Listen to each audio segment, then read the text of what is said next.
21শে জুলাই সর্বভারতীয় তৃণমূল কংগ্রেসের শহীদ দিবস উপলক্ষে হাওড়ায় বহু জনসমাগম হলো। এদিন সকাল থেকেই ট্রেনে বাসে চেপে কাতারে কাতারে মানুষজন মিছিল করে ধর্মতলার উদ্দেশ্যে রওনা হয়।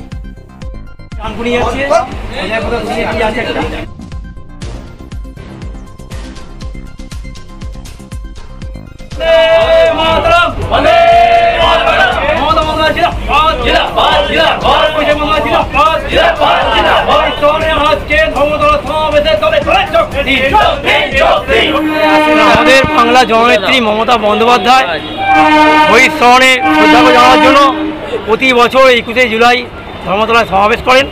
সেই উপলক্ষে মানুষের সঙ্গে সঙ্গে আমাদের শ্রীরামপুর শহর আইননীতির পক্ষ থেকেও আমরা ধর্মতলা সমাজে যাচ্ছি।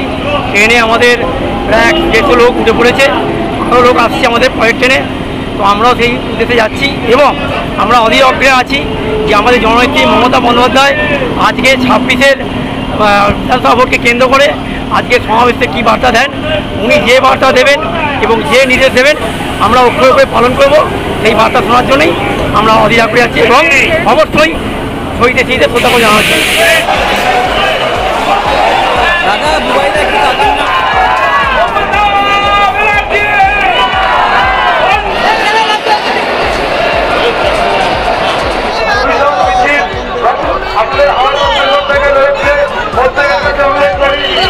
এত বিশাল সংখ্যক মানুষের সুরক্ষার কথা ভেবে হাওড়ায় বিশাল সংখ্যক পুলিশ বাহিনী মোতায়েন করা হয় এবং এর পাশাপাশি পুলিশ পিকেটও বসানো হয়। 21শে জুলাই উপলক্ষে প্রতিবারের মতো এবারও হাওড়ায় সাজো সাজো রব ছিল। বিভিন্ন জায়গায় গেট ও ব্যানারও করা হয় এবং হাওড়ায় প্রতিবারের মতো অভ্যর্থনা মঞ্চ তৈরি করা হয় এবং মানুষের স্বাস্থ্যের কথা মাথায় রেখে এদিন স্বাস্থ্য শিবিরেরও আয়োজন করা হয়।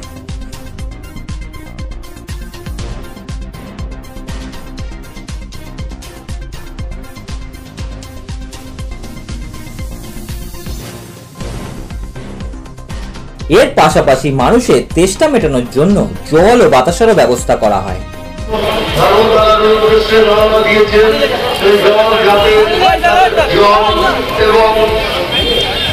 সকাল থেকে বিভিন্ন জেলা থেকে মানুষ এসে উপস্থিত হয় হাওড়ায় এবং রওনা হয় ধর্মতলার উদ্দেশ্যে।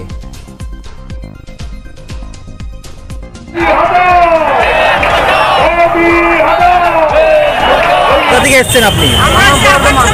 বর্ধমান। আজকে আপনারা কি ধর্মতলা থেকে রওনা দিয়েছেন নাকি? কি মনে হচ্ছে দিদি আজকে কি বার্তা দেবেন? দিদি আজকে তো এখান থেকে আমাদেরকে ভালো থাকবো, তুমি সুন্দর বঙ্গাল আমার কেরকম সুন্দর থাকে, ভালো থাকে, শান্তি থাকে, জোর ঝামেলা না, হিন্দু মুসলিম ভাই সব মিলে জুলে থাকে, শান্তির জন্য দিদি এখান থেকে সন্দেশ দিবেন। জয় বাংলা। আচ্ছা, বিরোধীরা তো দাবি করছে যে তারা ক্ষমতায় আসবে, 26-এ উলটপালট হবে, কি বলবেন? ওইটা কোনোদিন হবে না, এটা তো কোনো দিনে হবে না। 26টা দিদি আসছে, আবার ফির ঘুরে ফিরে দিদি আসছে। কোথেকে এসেছেন আপনি? দিদি ধর্মতলায় যাচ্ছেন? ধর্মতলায় যাচ্ছেন? বলছি আজকে কি চাইবেন দিদির কাছে? কি চাইবো, ভিড়ে ঢুকতে পারবো তো, আর দিদিকে কি চাইবো বলুন না। ওই জায়গায় তো ঢুকতে পারবো, নাহলে তো চার তো অনেক কিছু ছিল। আচ্ছা, দিদি যে এত প্রতিশ্রুতি দিচ্ছে মানুষের, কিরকম লাগছে আপনাদের? হ্যাঁ, ভালো লাগছে। আমার এরিয়ায় মোটামুটি সবই পাচ্ছে, কিছু কেমন বার্ধক্য ভাতা। এদিন তাদের একটাই উদ্দেশ্য ছিল 26-এর বিধানসভার নির্বাচনকে মাথায় রেখে মুখ্যমন্ত্রী মমতা বন্দ্যোপাধ্যায় কি বার্তা দেন। এর পাশাপাশি এদিন তারা মুখ্যমন্ত্রী মমতা বন্দ্যোপাধ্যায় জয়গানও করেন এবং বলেন 26-এ আবারও মুখ্যমন্ত্রী মমতা বন্দ্যোপাধ্যায় ক্ষমতায় আসবে, তাকে হারানো কারো সাধ্য নেই। বলছি কোথা থেকে এসেছেন আপনি? হ্যাঁ, কোথা থেকে এসেছেন?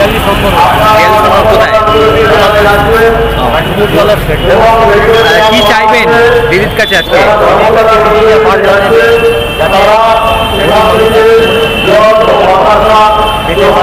সেই কারণেই দিদির সমর্থনে আজকে 21শে জুলাই শহীদ স্মরণে আচ্ছা, দিদি সাধারণ মানুষের জন্য যে এত প্রতিশ্রুতি দিচ্ছেন এবং পরিষেবা দিচ্ছেন, কিরকম লাগছে? ভালো লাগছে। আচ্ছা, দুদিন আগে মোদি এলো রাজ্যে, এসে বললো যে সাধারণ মানুষের জন্য, মহিলাদের জন্য গ্যাস পাইপে করে পৌঁছে যাবে। এর পাশাপাশি বিভিন্ন প্রতিশ্রুতি দিয়ে গেল, কি বলবেন? বলবো উনি যদি সেই মতন গরিব মানুষের কাছে যেমন দিদি লড়াই করছে, উনিও যদি সেটাই ওনাকেও ধন্যবাদ। আচ্ছা, সামনেই তো 26শে বিধানসভা নির্বাচন, কে আসবে বলে মনে হচ্ছে? আমাদের পশ্চিমবাংলায় তো দিদি আসবে। বিরোধীরা তো বলছে যে ঘুরে যাবে এবার, বিরোধীরা দাবি করছে যে এবছর ঘুরে যাবে 26শে বিধানসভা নির্বাচনে। আপনারা চাইছেন দিদি পাশেই আছেন আপনারা?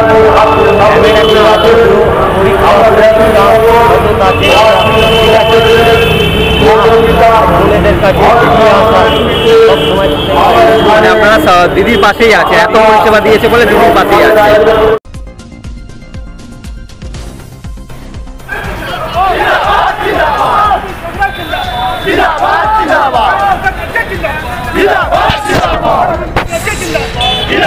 जिंदाबाद